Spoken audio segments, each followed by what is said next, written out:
अभी जो मैंने अभी पीछे पढ़ाया आप लोगों को कि एवरेज नंबर 16 तक क्या कंटेंट है। तो ये पार्ट में इसलिए बनाया है कि आप जब वीडियो सुने तो आपको ऐसा ना लगे कि बोरिंग हो गया। तो उसको मैंने इसीलिए पार्ट में कर दिया है कि क्योंकि कई बार क्या है, आगनान एक रूखा सब्जेक्ट लगने लगता है।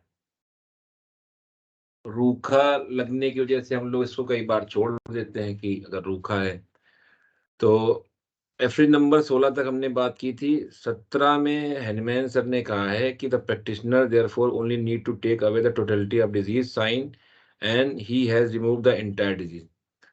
वो डिजीज के साइन लेने हैं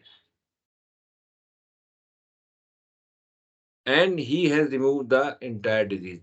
डिजीज के साइन एंड सिम्टम, दो वर्ड बोलते हैं। What is the difference between sign and symptom? Sign और सिम्टम में क्या डिफरेंस होता है?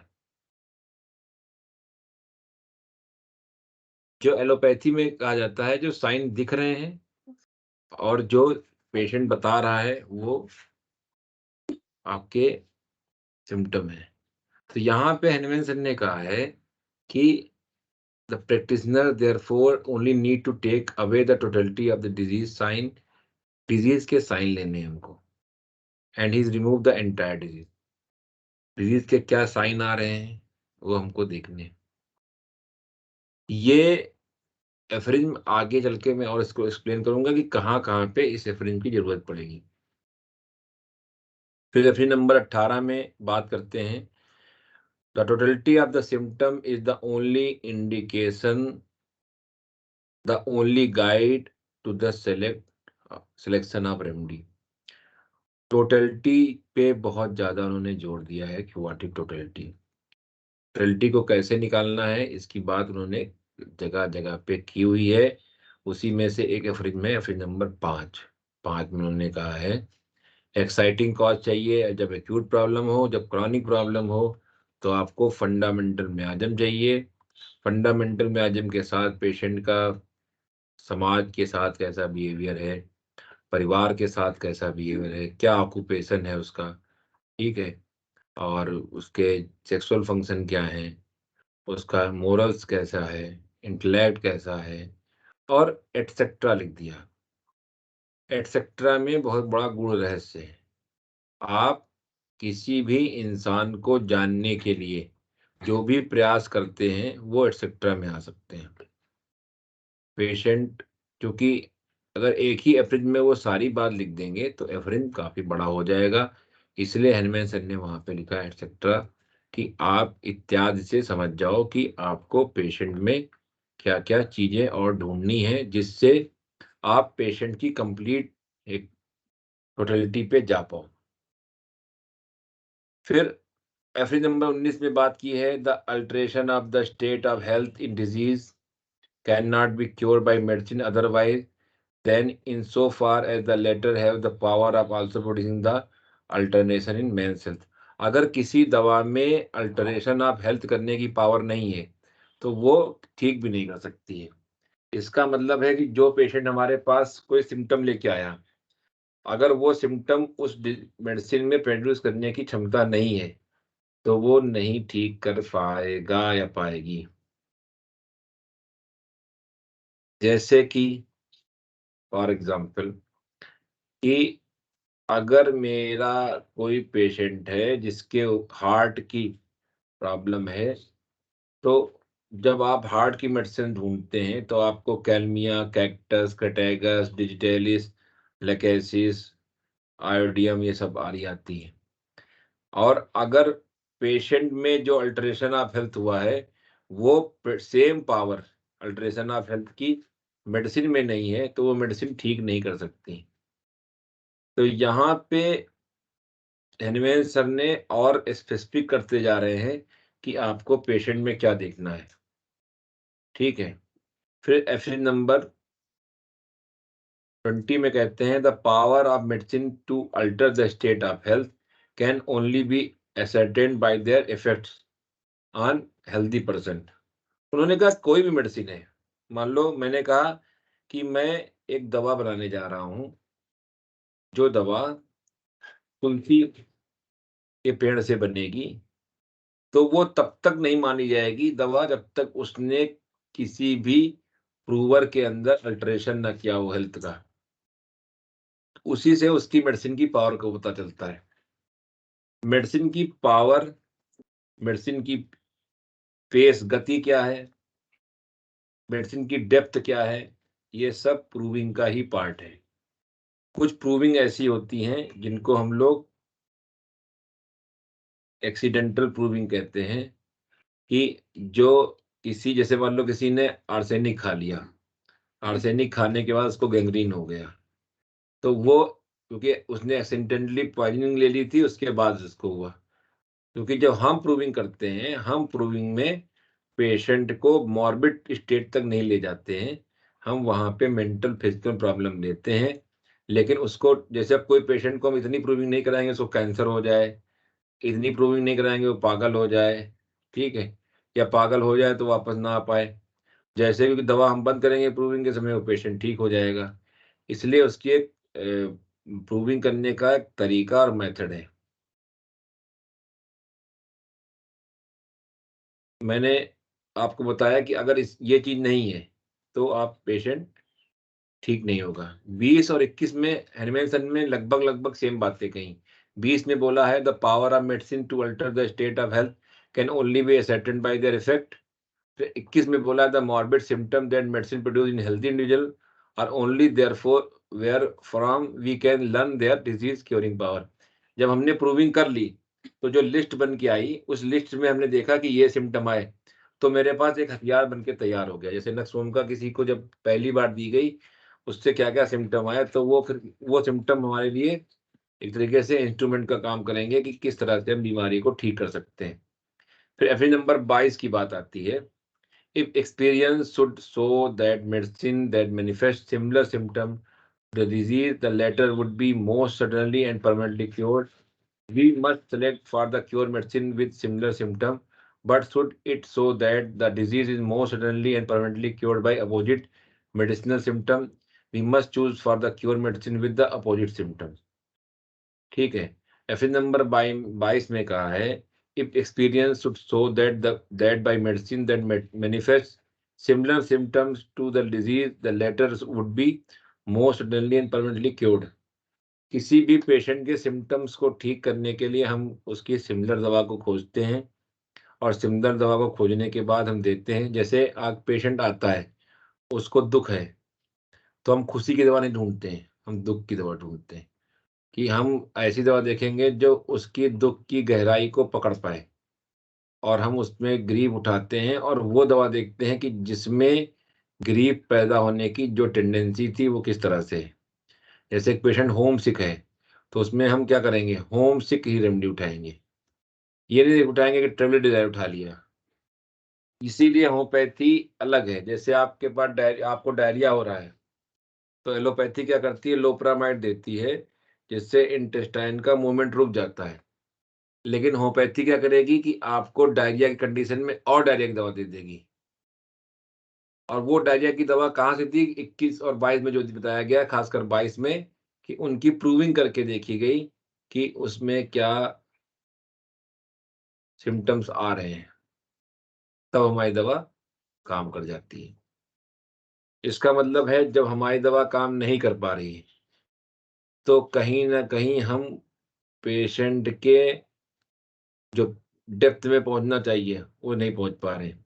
उसको हमने दुःख उठा लिया, दुःख उठाने के बाद नाइट्रोमिट दे दी, लेकिन उसका दुःख पर्टिकुलर है क्या, किस चीज़ को लेके है, वो हम नहीं समझ पाते हैं, तब हमसे गलती होती है।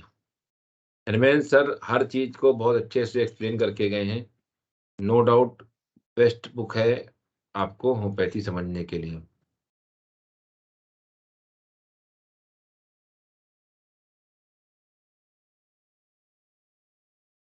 एफए नंबर 23 में बात कही गई है, by opposite medicinal symptom antipathic treatment persisting disease symptom are not cured.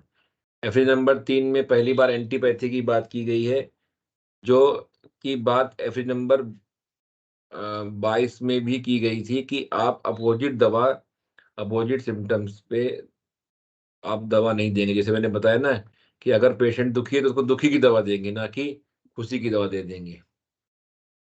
एफरी number 24-25 में कहा गया है the other remaining method of treatment the homeopathic by means of medicine with similar symptom is the only that experience so to be always salutary.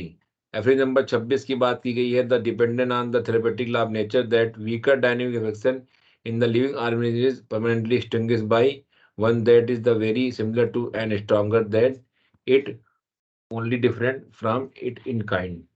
एफरी number 26 आप इसको ऐसे समझिए कि जैसे मैंने ग्रुप पे भी डाला था कि एक गाना है कि जब मैंने लोगों का दुख देखा तो मैं अपना दुख भूल गया। ये है एफरी number 26। The weaker dynamic affection is permanently extinguished by stronger one. जैसे कि कहीं पे रोशनी हो रही है, छोटा-सा एक बल्ब जल रहा है, छोटा-सा दिया टिमटिमा रहा है, वहाँ पे अगर बड़ी लाइट होगी तो वो लाइट क्या होगी? वो डिमनिश हो जाएगी। और यहाँ पे बोला गया है कि अगर दवा सही है, तो वो क्या होगी? परमानेंटली चली जाएगी। लेकिन उसको क्या होना चाहिए? स्ट्रॉन्गर होना चाहिए, तभी तो वो वीक को हटाएगी। तो अच्छा, इसका कॉन्सेप्ट सीधा सिंपल सा है। जैसे मान लो बीमारी के पास ₹10 की ताकत है, तो हमारी मेडिसिन के पास ₹15 की ताकत होनी चाहिए। तो वो ₹10 घटा के फिर 15 बैठेगी वहाँ पे, फिर धीरे-धीरे वो भी खत्म हो जाएगी। आपको अपोज़िट काम नहीं करना है, आपको बिल्कुल सेम उसी तरीके से काम करना है। अगर आपका पेशेंट आता है और उसको खड़-खड़ खाँसी आ रही है और आप उसको ड्राई कफ़ की दवा दे दोगे तो फ़ायदा नहीं होगा। एक पेशेंट आता है कहता है मेरी स्किन बहुत ड्राई है और आप उसको स्किन ऑयली की दवा देते हैं, तो आपको वो बिल्कुल ही फ़ायदा नहीं करेगी। जब तक ये हम उसको इस चीज़ को नहीं समझ लेंगे कि हमको पेशेंट में क्या समझना है, दवा में क्या समझना है, केस में क्या समझना है, ये बहुत ज़रूरी है। अगर आप एक बार इसको समझ जाते हैं, तो आपकी सारी समस्याएँ हल हो जाएँगी।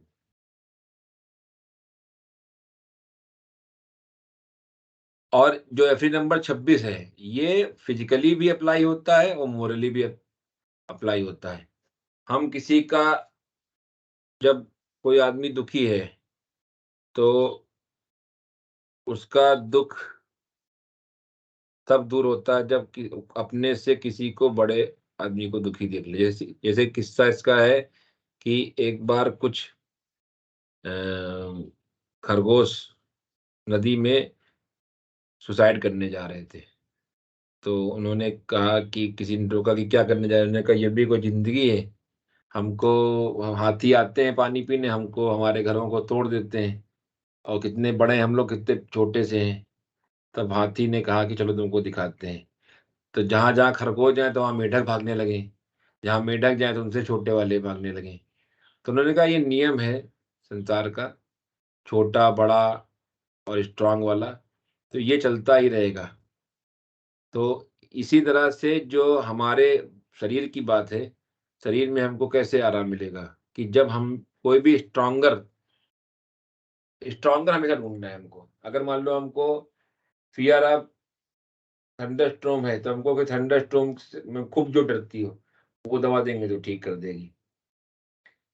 इसीलिए जो है आपकी जो सर्चिंग होनी चाहिए वो उसकी इंटेंसिटी, पेशेंट में इंटेंसिटी चीनी खाने की 1 चम्मच है, तो उसको उसमें ऐसी कोई दवा नहीं लेंगे जिसमें क्रेविंग बहुत ज़बरदस्त हो। उसमें वो दवा लेंगे जिसमें भी इस तरह की इंटेंसिटी हो। अगर मान लो आदमी को नमक खाने की क्रेविंग बहुत हल्की-फुल्की कभी-कभी है और तुम ज़बरदस्ती वो भी उठा लो न कि साल्ट डिज़ायर, इसीलिए डॉक्टर विथालकर ने कहा है कि आप अपने जब केस टेकिंग करो, तो 2-3 कलर के पेन रखो। जैसे आपने पेशेंट से पूछा कि आपको खाने में क्या पसंद है? तो उसका आंसर आया, "अरे! खाने में तो मुझे मीठा ज़रूर चाहिए।" अभी तो सिर्फ़ क्वेश्चन पूछा गया है, "खाने में क्या पसंद है?" और उसने बताना शुरू किया, "मुझे मीठा चाहिए, मैं जलेबी खाता हूँ, ये करता हूँ, वो करता हूँ।" ये क्योंकि उसका वॉलंटरी आया है, मतलब वो उसने उससे आपने ज़बरदस्ती निकाला नहीं है। तो वो आपने उसका ऐच्छिक है, हमने अपनी इच्छा से बताया है, तो हम उस सिम्पटम को 3 बार अंडरलाइन कर लेंगे। और जिसमें आपने उसको ऑप्शन दिए कि अच्छा बताओ मीठा, नमकीन, कड़वा, तीता, खट्टा, चटपटा इनमें से क्या पसंद है? वहाँ पे आपके पास एक लाइन भी बहुत है। उसने कहा कि नहीं मुझे मीठा चाहिए, लेकिन इस चीज़ को निकाला है आपने, उसने खुद नहीं बताया है। जो खुद बताएगा वो उसका बहुत जैसे आपने कहा, उसने पेशेंट ने कहा डॉक्टर साहब एक समस्या बताना भूल गए आपको, मुझे धूप में बहुत दिक्कत होती है, क्योंकि ये खुद बता रहा है। एक आपने कहा आपको धूप में दिक्कत नहीं हाँ गए हाँ होती तो है, ये बहुत इंपॉर्टेंट नहीं है। जहाँ पे पेशेंट जो सिम्पटम को बहुत विद इंटेंसिटी बताएगा, वो हमारे लिए ही एक हॉलमार्क बन जाएगा, एक ऐसा निशान बन जाएगा जहाँ से हम अपने ये जो प्रिस्क्रिप्शन है उनको हम और स्ट्रॉन्ग कर सकते हैं, क्योंकि हम चीज़ों को अच्छे से जान रहे होंगे, उनके पीछे क्या कारण है, हम इस सिम्पटम को क्यों उठा रहे हैं और ये सिम्पटम क्यों इम्पोर्टेंट है। इसीलिए जब आप इसको जानते जाओगे ना, तो आपकी प्रायोरिटी, आपको किस सिम्पटम को प्रायोरिटी देनी है वो भी समझ जाओगे। बात समझ में आई? कि आपको किस सिम्पटम को बहुत ज़्यादा प्रायोरिटी देनी है, वो समझ आएगी। FD number 27, the creative power of medicine therefore depend on the symptom they have similar to disease. उसकी क्रिएटिव पावर इसी पे डिपेंड ही करती है कि वो कितने सिमिलर सिम्पटम रखता है बीमारी के साथ। 28-29 में कहा गया है attempt to explain his therapeutic nature of law. 30 से 33 तक कहा गया है the human body is much more dispose to let state of health be altered by medicinal force than by natural disease. The human body is much more dispose to let its state of health be altered by medicinal force than by जो natural disease है।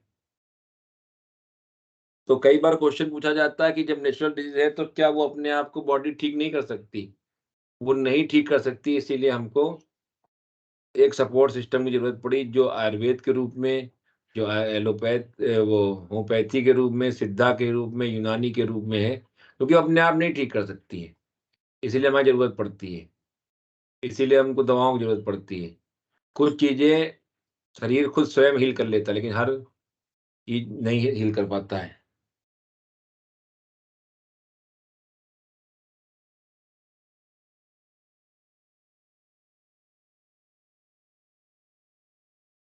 तो human body is much more dispose to let it state of health be altered by medicine force than by natural disease. तो जो natural disease जितना उनको alter करती है शरीर को, उससे ज़्यादा पावर रहती है होम्योपैथी दवा में उस मनुष्य के शरीर को अल्टर करने की। लेकिन उसकी कुछ शर्तें हैं, जैसे बोला गया है कि एकोनाइट दे रहे हैं, तो एकोनाइट देने के लिए शरीर रोबस्ट होना चाहिए। दुबले-पतले आदमी को एकोनाइट दे दोगे तो उसको नुकसान कर जाएगी। हेरमेन ने इन सब चीज़ों का एक नियम बनाया है। ह्यूमन बॉडी इज मच फिर इसके फिर number 34-35 the correction correctness of the homeopathic therapeutic lies soon in the want of success attending every homeopathic treatment of long standing disease, and in this also the two natural disease meeting within the body if they dissimilar to disease either do not remove or cure one another। अब यहाँ पे 34-35 में कहा गया है कि अगर वो डिसिमिलर हैं तो वो क्योर नहीं करेंगी। इसके एफरीज में है, एफरीज नंबर 36 है, एफरीज नंबर 38, एफरीज नंबर 40। 36 में क्या कहा गया है? The older disease existing in the body if the equality as stronger keep away from the patients new dissimilar disease. अगर वो जो है, अगर जो शरीर के अंदर पहले से बीमारी है, वो क्या करेगी? नई डिजीज को नहीं आने देगी। ठीक है? If it equally are stronger keep away from the patients in new dissimilar disease. वो सेम डिसिमिलर डिजीज को पेशेंट में नहीं होने देगी। ये फिर पता है कि नहीं, याद है तुम लोगों को? 36। हाँ, क्या होता है? एग्जाम्पल से बता दो।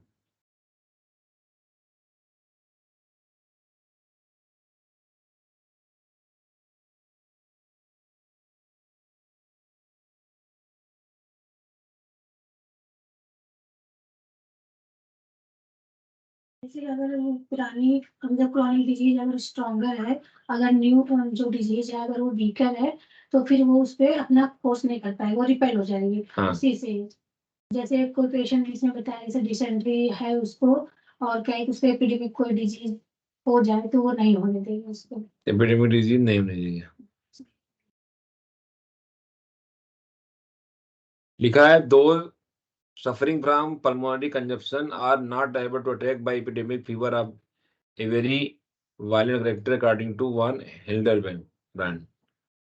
ठीक है, यहाँ पे सुनना ध्यान से।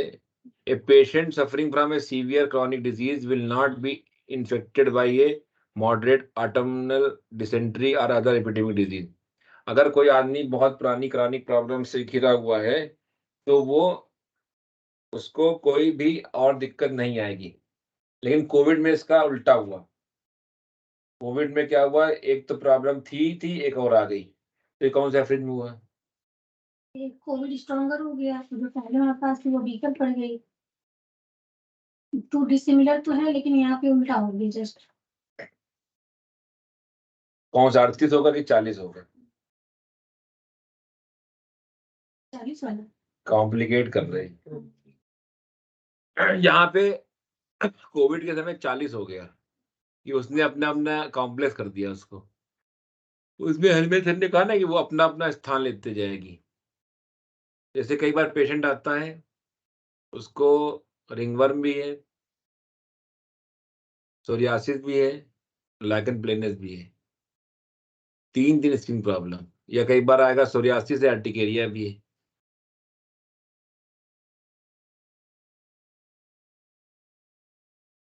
तो यहाँ पे एक जो आप अपनी नंबर 38 की बात करो, 38 में क्या है, एक डिजीज आती है, वो पुरानी होल्ड हो जाती है, रन करती है, चली जाती।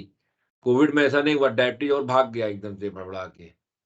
रेस्पिरेटरी ट्रबल तो थी, वो भी, और वो अनकंट्रोल हो गया। हाँ, ऐसा होता कि जब वो आई तब उसका डायबिटीज बहुत कंट्रोल हो गया और उसको, तब हम 38 नंबर की बात करते हैं। 36 कहता है अगर शरीर के अंदर पहले से बड़ी बीमारी पड़ी हुई है तो आपको छोटी मोटी बीमारी नहीं आएगी। 38 कहता है अगर आपके शरीर में कोई बीमारी है और कोई दूसरी बीमारी आती है, स्ट्रांग नेचर की है, वो क्या करेगी, पहली बीमारी को दबा देगी, अपना कोर्स रन करेगी, फिर उसके दोबारा जो दबी हुई थी वापस आ जाएगी। तीसरा है कि उसमें कोई पैटर्न नहीं है, सबने क्या किया, अपना अपना स्थान ले लिया। एक कमरा है, उसमें 4 कुर्सी पड़ी थी, एक कुर्सी पे एक बैठ गया, एक कुर्सी पे एक कुर्सी पे। वहां पे उन्होंने कोई एक पैटर्न अपनाया नहीं कि यहाँ पे जैसे कई बार क्या है, जैसे मेरा चैम्बर है, इसमें 2 लोग बैठे हैं, एक पेशेंट आएगा, देखेगा चैम्बर खोल के, कोई बैठा वापस चला जाएगा। ये कौन सा फ्रिंज हुआ? 36। ठीक है, एक बार क्या हुआ कि 2 पेशेंट बैठे, एकदम से पेशेंट आता है और वो घुस जाता है, कहता हमको दिखाना ही दिखाना है, तो तुमको चुप करा के तो हाँ हट जाएगा तुमको, तो वो क्या हुआ, लेकिन जैसे फिर गया, फिर तुम लोग अपनी पोजीशन में आ गए। ये 38 है। 40 में ये है कि वो सब एक साथ घुस गए एकदम से, उसने भी दवा, उसने भी एक कॉम्प्लेक्स कर दिया। तो बीमारी जो है 36-38-40 तरह होती है हर बार। ऐसे कई बार पेशेंट आएगा डाउन सिंड्रोम का कैंप में, लेकिन उसको साथ ही साथ इतनी भयानक वो है इचिंग की प्रॉब्लम जो ठीक ही नहीं हो रही है। ठीक है, तो वहां पे 2 लग रहा है कि इचिंग ज्यादा खतरनाक है कि डाउन सिंड्रोम ज्यादा खतरनाक है, लेकिन तब भी दोनों काम को साथ ही साथ चल रही है। ये सब कॉम्प्लेक्स हैं, एक साथ कई बीमारी हो जाती है।